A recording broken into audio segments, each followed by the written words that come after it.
ating Philking 8000i inverter, dual fuel with remote control, fully automatic. Philking 23i silent generator.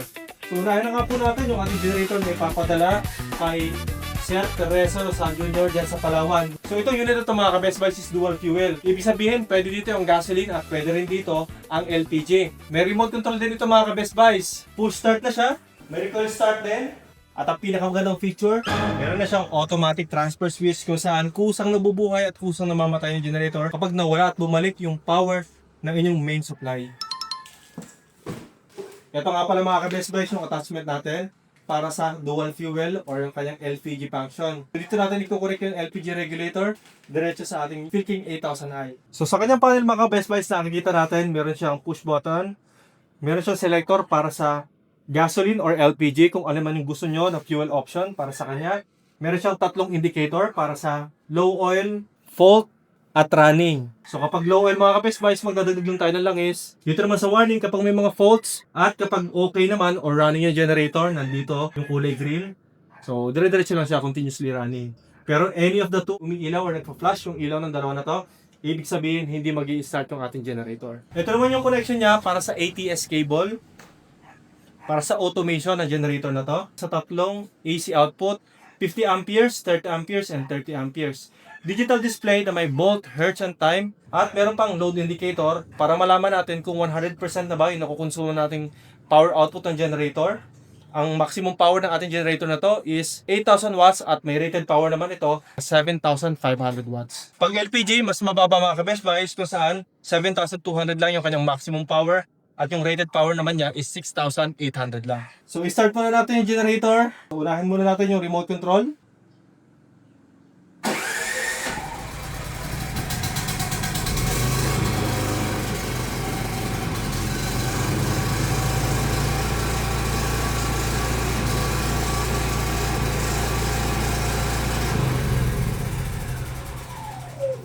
Ngayon naman, i-test natin yung push button.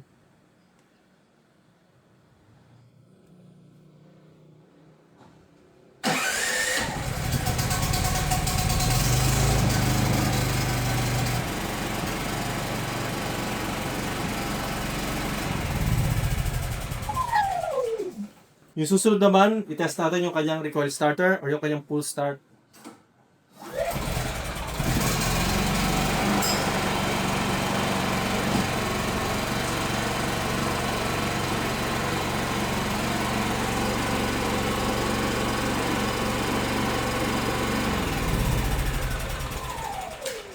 At ngayon naman mga ka-Best Buys, yung pinakamagandang feature ng generator na to which is ang fully automatic function ng ating Philking 8000i. I-set up natin mga ka-Best Buys. Ito yung dahilan kung bakit nag-automate yung ating mga generators dito sa Philking. Sa loob makikita natin yung 60 amperes niya na contactor. Ito yung dahilan kung bakit napakabilis ng switching ng ating generator. So dito naman napakadali lang din intindihin kung paano i-connect yung ating generator or yung ating ATS. Yung utility power natin galing doon sa power provider natin. Yung load naman natin, yung papasok sa ating main breaker. Yung generator naman natin, so dito yan sa output ng ating generator.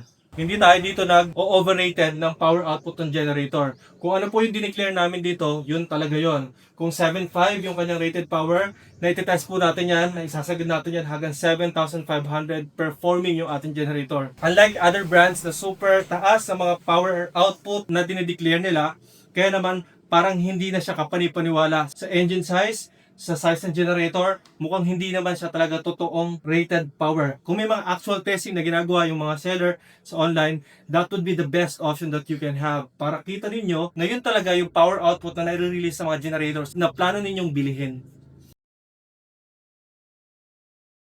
5 pieces, 1 horsepower, together with ref, ilaw, electric fan, TV. Napakalakas talaga ng performance ng generator na to. So next, i-connect naman natin ito sa main supply at syempre yung ating loads para malaman natin kung may kuryente na ba na lumalabas galing sa generator natin. At since tayo ay nakakonect sa Meralco, kaya naman may ilaw ito. Ito yung regular na setup ng ating bahay kung saan ang nagbibigay ng supply ay galing sa ating Meralco or yung ating mains. Ngayon kapag nawala ng kuryente, dapat automatic na mabubuhay yung ating generator at siya naman yung magsusupply sa ating bahay. Ayun na nga, nag-run out na.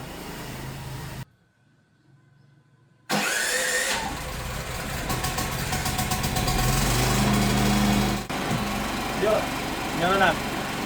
At kayo naman mga ka-Best Buys, pabalikin natin yung supply ng Meralco. Saksak natin to.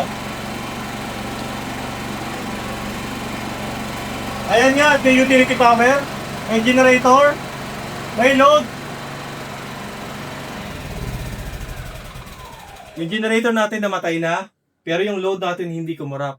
Yan yung kagandahan sa mga automatic transfer switch natin. Kaya naman, in real McCoy, kapag naka-install na ito sa ating mga bahay, wala na tayong magiging human intervention whenever mawala at bumalik yung kuryente sa ating bahay. At yan yung kadalasan na kailangan ng mga kliyente natin na may matanda, bata, buntis, mga babae na naiiwan sa bahay, yung nangangailangan ng continuous supply tulad ng aeration, ng refrigeration business at kung ano-ano pang businesses na nangangailangan ng consistent supply. Dito naman tayo mga ka-Best Buy sa ating mga napakaliliit na inverter silent generators. So ito nga po mga ka-Best Buy, ipapadala natin kay Sir Chris P. Aquino. Ito naman po ipapadala natin kay Mimi Daban dyan sa Iloilo. Ito po yung ating Philkin 23i na may 2,300 watts na maximum power at rated totoong power na 2,000 watts. Ano-ano yung mga appliances na kaya nitong pagganahin? Kaya na nito ilaw, electric fan, TV, Wi-Fi, refrigerator, at 1 horsepower na electric motor. Ganun siya kalakas mga ka-Best Buys. Ganun kalakas yung mga rated power na generators. Meron siyang IntelliGauge na may volt hertz time and running time. So meron siyang odometer, meron siyang trip. So meron din siyang 12 volt output. Meron siyang parallel connection. Pwede siyang i-connect sa isang generator pa ulit na 2,300 to produce 4,600 watts na maximum power. Ganon kalakas yung pinagsamang Philkin 23i by using parallel kit. Dito lang din sa amin nabibili yan mga ka-Best Buys. Meron siyang economy on, pampatipid at pampahina ng tunog. At ito naman yung kanyang choking mechanism. Ito naman yung kanyang on and off para sa switch ng engine at gasoline flow control. At since papaganahin natin ito, i-on muna natin yan. I-choke at hihilahin natin yung recoil starter.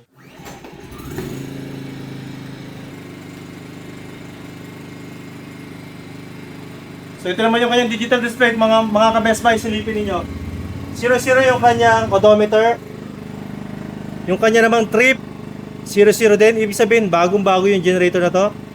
So yung voltage niya is 230 at dapat yung hertz ito is 60 plus minus 2. Kung magre-rest sa 60, definitely that would be a perfect hertz. At tulad yan, 60.0. Perfect na perfect. At kung paano naman papatayin yung generator na to, yan, i-off lang natin. So ganoon pa rin naman mga ka-Best Buy, i-on muna natin tong switch ng generator. Hihilahin yung kanyang choke sa full. At re-recall start.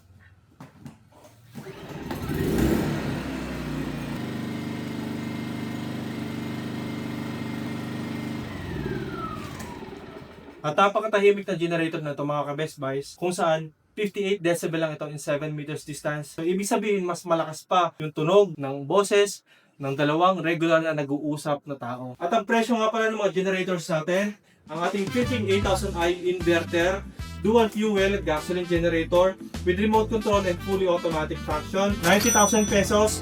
Kasama na po yung kanyang automatic transfer switch.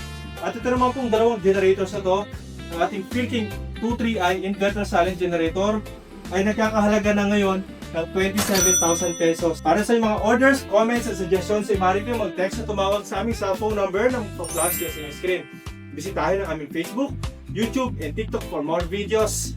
Maraming salamat mga ka-Best Buys. Mag-ingat po tayo palagi. God bless po.